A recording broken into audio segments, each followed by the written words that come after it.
Perkenalkan, nama saya Desi Nur Amelia, Prodi Akuntansi Semester 2, Universitas Muhadi Setiabudi, akan mempresentasikan hasil laporan dari penelitian kelompok kami sebelumnya pada UMKM Basreng Daun Jeruk.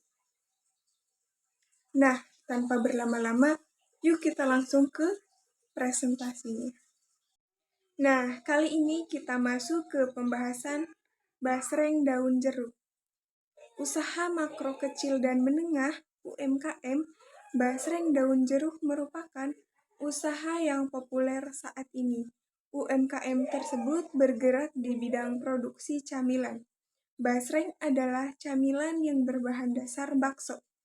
Bakso merupakan produk olahan daging giling yang dicampur dengan tepung dan bumbu-bumbu serta bahan lain yang dihaluskan.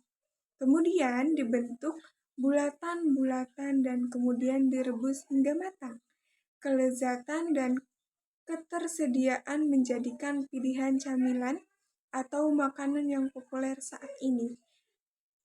Segmentasi yaitu membagi pasar menjadi kelompok-kelompok berdasarkan usia, ukuran, keluarga, dan jenis kelamin. Basreng Jandol membagi pasarnya menjadi anak kecil dan remaja dewasa. Untuk anak kecil yang pada umumnya belum menyukai rasa pedas, Basreng Jandol mempunyai produk seperti Basreng Original. Kemudian yang kedua ada targeting. Targeting merupakan tindakan memilih satu atau lebih segmen yang akan dimasuki. Targeting dari Basreng Jandol yaitu menargetkan kepada pembeli dari semua kalangan, baik kalangan bawah maupun kalangan atas. Yang ketiga ada positioning atau penetapan posisi pasar. Penetapan posisi pasar bertujuan untuk membangun dan mengkomunikasikan keunggulan bersaing produk yang ada di pasar ke dalam benak konsumen. Untuk penetapan posisi pasar ini, Basreng Jandol selalu mengutamakan pelayanan dan kenyamanan yang diberikan kepada para pelanggan. Produk, price, place, promotion. Yang pertama ada produk. Basreng Jandol dalam strategi produk merupakan komponen terpenting dalam sebuah usaha. Produk ditawarkan haruslah mempunyai keunggulan tersendiri agar konsumen mudah tertarik. Basreng Jandol ini menjual berbagai varian rasa, Basreng Original, Basreng Pedas, dan Basreng Ekstra Pedas. Dalam hal ini, pemasarannya Basreng Jandol ini selain menjual basreng secara offline, beliau juga menjual bakso menggunakan media online seperti Facebook, WhatsApp. Untuk menarik pelanggan sekaligus meningkatkan penjualan, mengenai foto produk yang asli agar barang yang dilihat dengan yang dipesan tetap sama sehingga pelanggan tidak akan kecewa. Yang kedua, ada harga. Basreng Jandol dalam menetapkan harga, strategi pemasaran dapat mempengaruhi minat beli konsumen terhadap produk yang ditawarkan. Maka dari itu, seorang pengusaha harus memperhatikan strategi penetapan harga sekaligus penetapan sasaran yang dituju agar konsumen tertarik dan mau mengambil produknya. Pada Basreng Jandol ini, strategi penetapan harga yang dipilih atau sasaran yang dituju adalah semua kalangan, mulai dari kalangan bawah, menengah, sampai atas. Pemilik usaha itu sendiri menetapkan harga yang bervariasi pada warung makan, namun tetap terjangkau untuk semua kalangan. Yang ketiga, ada lokasi atau saluran distribusi. Untuk tempat Basreng Jandol ini dapat mempengaruhi daya tarik konsumen.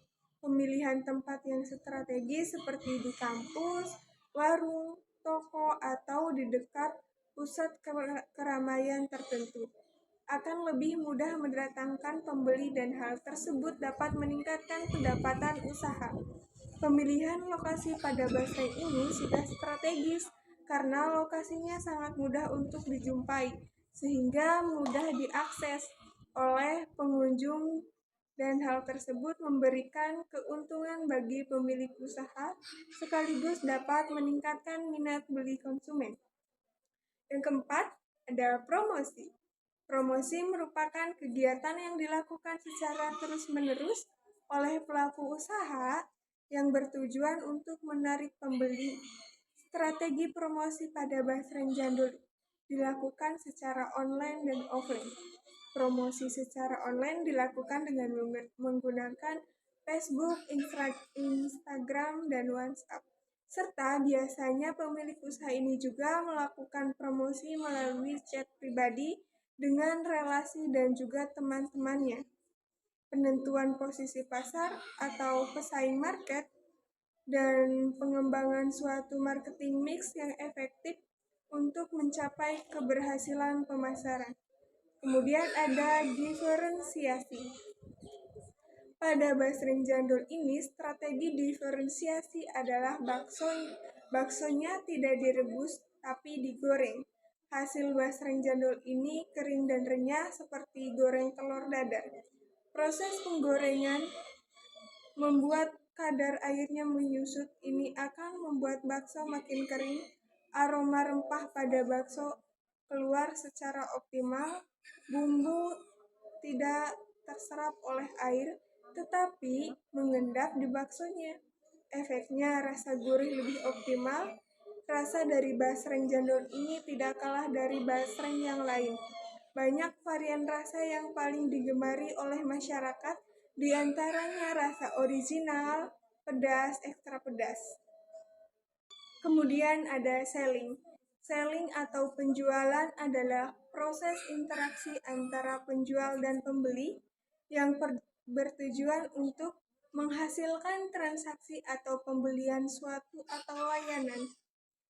Selling melibatkan komunikasi, persuasi, dan negosiasi antara penjual dan calon pembeli untuk mempengaruhi keputusan pembeli. Dalam konteks bisnis, selling melibatkan upaya penjual untuk mempromosikan produk atau layanan kepada calon pembeli, meyakinkan mereka tentang manfaat dan keunggulan produk dan mempengaruhi merek agar melakukan pembelian. Pemilik usaha basreng jandul ini menggunakan media sosial seperti Instagram, WhatsApp, dan Facebook untuk mempromosikan produk mereka. Mereka memposting foto-foto menarik dengan basreng mereka, memberikan informasi tentang cara pemesanan, dan berinteraksi dengan pengikut mereka untuk menjawab pertanyaan dan memberikan pelayanan yang lebih profesional. Selain itu, basreng jandul ini juga menjalin kerjasama dengan warung atau restoran lokal untuk menyediakan produk basreng merek lain. Hal ini membantu meningkatkan eksposur dan distribusi untuk merek kepada pelanggan warung atau restoran tersebut. Selanjutnya, ada branding. Branding merupakan aspek penting dalam pemasaran sebuah produk karena dapat membantu membedakan merek dari pesaing dan menciptakan pengalaman yang unik bagi konsumen. Basreng merupakan salah satu makanan yang cukup populer di kalangan masyarakat Indonesia. Namun, pesaing di industri kuliner sangat ketat. Oleh karena itu, penting bagi UMKM Basreng untuk memiliki branding yang kuat guna membedakan diri dari kompetitor dan menarik minat pelanggan potensial. Salah satu cara untuk menarik minat pelanggan adalah menamai produk dengan nama unik, seperti namanya basreng jandul. Elemen selanjutnya yaitu proses. Proses produksi. Proses produksi UMKM basreng dapat dibagi menjadi beberapa tahapan yang meliputi tahapan persiapan, tahapan pengolahan, tahapan penggorengan, tahapan memberi bumbu, tahapan pengemasan, yang hingga pada akhirnya produk siap untuk dipasarkan. Kemudian ada servis. Servis atau pelayanan kepada pelanggan memainkan peran penting dalam membangun hubungan jangka panjang dalam meningkatkan kepuasan pelanggan. Salah satu cara yang dilakukan adalah responsif terhadap pertanyaan pelanggan. Pemilik usaha harus siap menjawab pertanyaan tentang produk, harga, komposisi, metode pembayaran, dan proses pengiriman. Respon yang cepat dan informatif akan memberikan kepercayaan kepada pelanggan dan meningkatkan peluang penjualan. Itulah hasil presentasi yang dapat saya sampaikan tentang UMKM Basreng Daun Jeruk. Mohon maaf apabila ada kesalahan. Wassalamualaikum warahmatullahi wabarakatuh.